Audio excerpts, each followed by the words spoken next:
karena kita mau field trip mata kuliah struktur dan perkembangan tumbuhan. Ikutin terus guys keseruan kita. Bye-bye.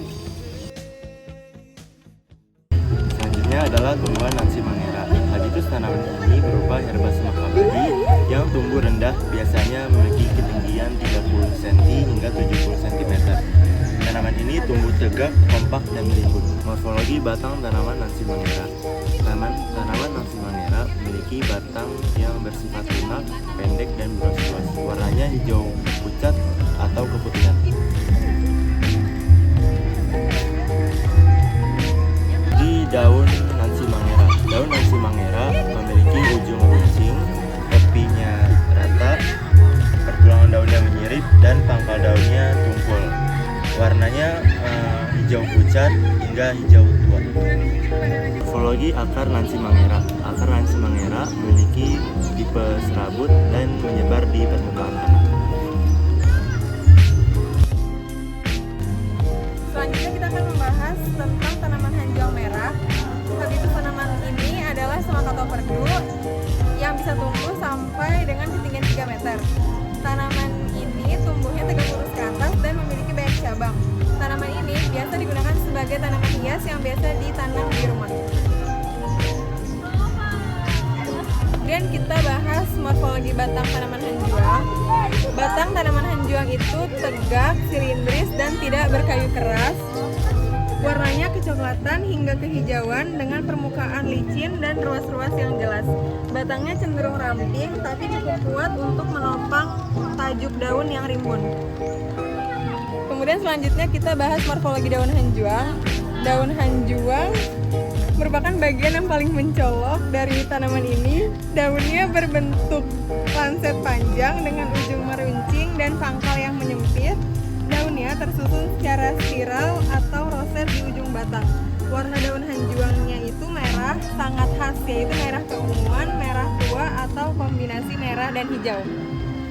Akar tanaman hanjuang adalah akar serabut yang menyebar dangkal di permukaan tanah untuk menyerap air dengan cepat.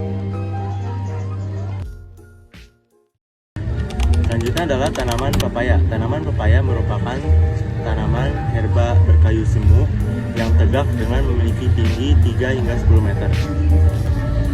Morfologi batang tanaman pepaya. Morfologi batang tanaman pepaya bersifat tegak, silindris, berongga, dan lunak.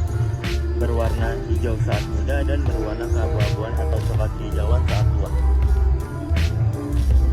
Selanjutnya adalah morfologi daun tanaman pepaya. Morfologi daun tanaman pepaya.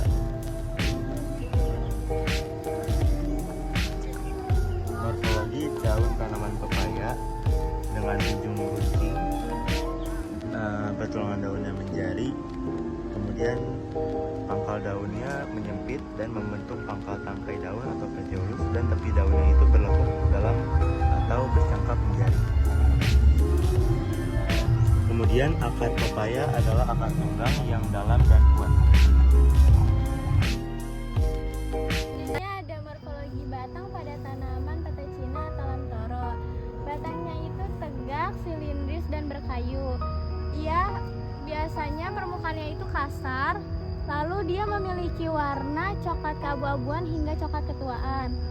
Pada masih muda, batang pada tanaman ini itu dia lentur.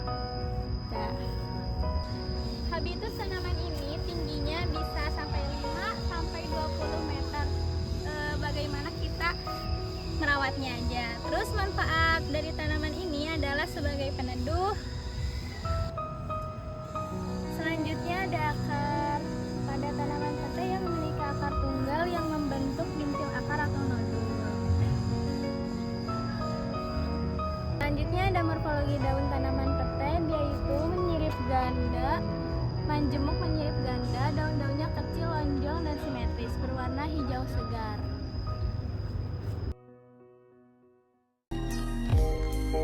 Yang kedua kita akan membahas tanaman pinus. Tanaman pinus merupakan kelompok pohon berdaun jarum yang termasuk ke dalam kelompok Gymnospermae. Dia tumbuh sebagai pohon yang besar dan menjulang tinggi. Kemudian selanjutnya kita ke morfologi morfologi batang pinus. Batang pinus berbentuk silindris, tegak, dan berkayu keras. Warna batangnya coklat keabuan sampai coklat kemerahan dengan permukaan yang bersisik. Kemudian selanjutnya kita ke morfologi batang pinus. Kemudian selanjutnya kita ke morfologi batang pinus. Batang pinus berbentuk silindris, tegak, dan berkayu keras dengan warna kulit batang coklat keabuan sampai coklat kemerahan dan teksturnya keras dan bersisik. Batangnya melingkar atau bertingkat. Kemudian kita bahas morfologi daun pinus. Daun pinus berbentuk jarum dengan warna hijau tua dan daunnya itu kaku. Sedangkan akar tanaman pinus itu adalah akar tunggang yang tumbuh di dalam dan sangat kuat menopang pohonnya yang sangat besar.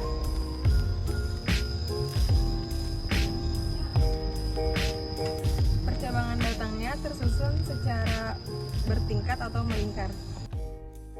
Selanjutnya ada morfologi daun tanaman hati ungu.